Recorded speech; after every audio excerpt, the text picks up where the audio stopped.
Russian strikes have hit a residential building in Ukraine's capital, Kiev, for the first time in almost 3 weeks. It comes as G7 leaders meet in Germany to put on a show of unity and resolve over the war in Ukraine. The G7 leaders are expected to approve more weapons for President Zelensky and more sanctions on Putin's regime. But the Western alliance is showing signs of strain over the impact of the conflict is having worldwide. RISE Chief Correspondent John Cookson reports from the summit in Bavaria, Germany. Togetherness and unity for the so-called family photo at this year's G7 summit. But there's deep unease about the worsening war in Ukraine. And behind the smiles and diplomatic bonhomie are massive concerns, not only about the humanitarian disaster on the ground, but awareness of the urgent need to ease the impact of soaring fuel prices and food shortages around the world caused by the conflict. They've been talking about fresh sanctions against the Putin regime. US President Joe Biden, seen here with G7 host German Chancellor Olaf Scholz and his wife, wants an embargo on Russian gold, Russia's second biggest earner after oil. And G7 leaders are considering a cap on the price of Russian oil, although insatiable consumers like India and China can ignore restrictions because they're already getting big discounts on global market prices, helping the Putin regime to earn $1 billion a day from so-called black gold. UK Prime Minister Boris Johnson recognises Ukraine war fatigue among Western nations as a problem, but unity is key, he says, in helping Zelensky's regime defeat Putin's armies. The pressure is there and the anxiety is there, and we've got to be honest about that. But the most incredible thing about the way the West has responded to the invasion of Ukraine by Putin it has been the unity. You know, the NATO has been solid, the G7 has been solid, and we continue to be solid. But in order to protect that unity, in order to make it work, you've got to have really, really honest discussions about the implications of what's going on, the pressures that individual friends and partners are feeling, and populations are feeling, whether it's on the costs of their energy or food or whatever. And so it's only by really teasing it out, finding solutions together, that you can keep that unity and keep driving forward. Tomorrow, President Zelensky will take part in discussions via the internet. He'll urge Western leaders to send him much-needed weapons. His presence here via social media will ensure that the war in Eastern Europe remains front and centre of discussions. There are other important issues like global warming, which protesters want world leaders to focus on. But with both Germany and the UK already talking about firing up coal-fueled power stations to help ease the energy crisis, G7 promises to eliminate carbon emissions look set to be watered down or broken altogether. John Cookson, RISE News at the G7 summit in Bavaria. All right, for an update on what's been put in place as well as the mission of G7 leaders in this summit, we're now being joined by RISE Special Correspondent John Cookson. John, great to have you this morning. Ukraine is going to be front and center of the discussion with appearance through video link of President Zelensky. What is he likely to say?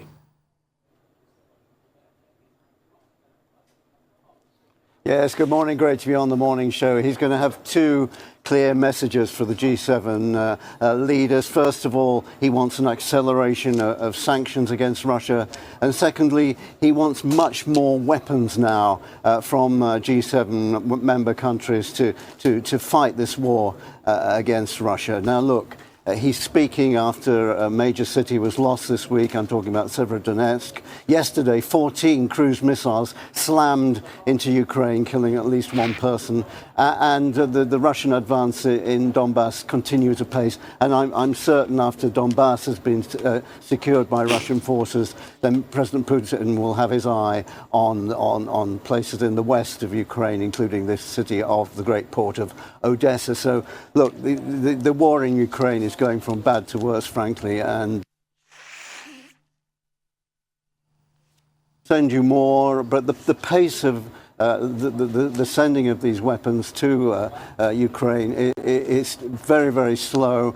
And this is partly because countries like France and Germany would very much like to see an end to this war, as indeed anyone would, including the people, long-suffering people of Ukraine. So that's one element to contend with. In terms of sanctions, there have been 6 rounds of sanctions so far. Russian banks have been censured.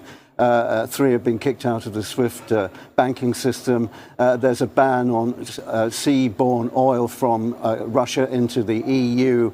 And there have been other sanctions and penalties against Russian oligarchs and Putin himself. So in terms of ratcheting up sanctions, the G7 are limited at this stage to considering that, and they've already been talking about this, a ban on the import of Russian gold, which will hit Putin's pocket, of course, and also a cap on the price of Russian oil. Oil prices soaring at the moment. So those are the 2 new sanctions that the G7 are considering here. It's not part of the official communique here, but that's what they've been talking about already this week. Okay, we heard yesterday about a $600 billion package for poorer countries. What more? Can you tell us about that? Well, the $600 billion package came out of a meeting yesterday. It was proposed by US President Biden, and it's part of an infrastructure program. And the argument goes like this, that countries, for example, in Africa are being weaned away by China at the moment in their Belt and Road program, which is worth about $3 trillion in total. But the trouble with that is that African nations are then left deeply in debt, a debt that they find it very, very hard to repay. So what the G7 are offering is this $600 billion package raised by private and public sources to go to poorer nations. On the list is $2 billion for a solar farm in Angola, for example, and $333 million hospital complex for Ivory Coast. So these are some of the projects that this fund is for. And it's not, Biden says, it's not a form of aid. This is a gift from developed nations to bring them up to speed in terms of working towards climate change, for example, and weaning them off coal. And this is an experiment already being tried in South Africa. So very welcome for developing countries without all the ties and strings that are attached to loans from China. Right. I'd like to ask, what else is on the agenda for today? Well, 3 big topics today. Climate change is one. Nations will be invited to join a so-called climate club, where they have shared aims to reducing carbon emissions, ultimately to no carbon emissions by 2050. The caveat to that, of course, is that the world's biggest producer of carbon emissions, that's China, is not here, and I doubt would accept an invitation to the climate club. Then they'll look at the ways of stopping the rise in fuel costs across the world. This, of course, sparked by the conflict in Ukraine. And I suppose the most pressing problem is food shortage and the crisis that we have, again caused by the conflict in Ukraine and the fact that there are millions of tons of wheat and other grains stuck in Ukraine at the moment because of a blockade by Russian forces. They are able to get about 2 million tons of grain out already, but it's just not enough for world needs. So G7 leaders will be looking at that. Boris Johnson also, for example, will urge world leaders to encourage nations to stop growing biofuel plants like rapeseed and corn. Now that's going to be slapped down as a proposal by Joe Biden and also Trudeau of Canada because they want to protect their own farmers. So 3 massive issues in addition to Zelensky's participation today here in Bavaria. Well, how united is the G7? Some commentators speak of splits. That's a good question. I mean, if you look at the imagery and the spin that we're getting, it's all handshakes and bonhomie and backslapping and all that, and we'll move forward and we're united in respect of Ukraine.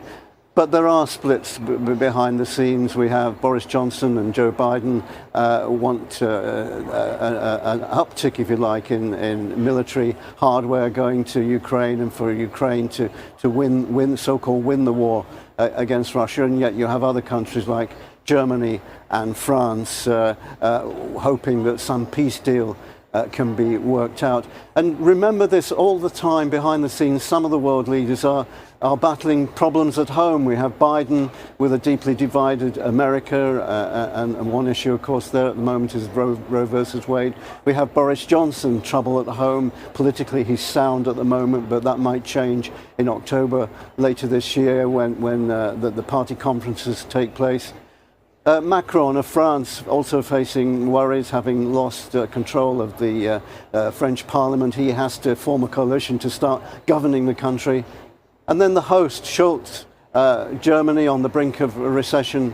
And all these factors are playing on the minds of world leaders as they discuss world affairs here in Bavaria at the G7. So a lot of issues in play here, and we'll see what happens in the final communique when it's out tomorrow. Good, thank you very much. Thank you.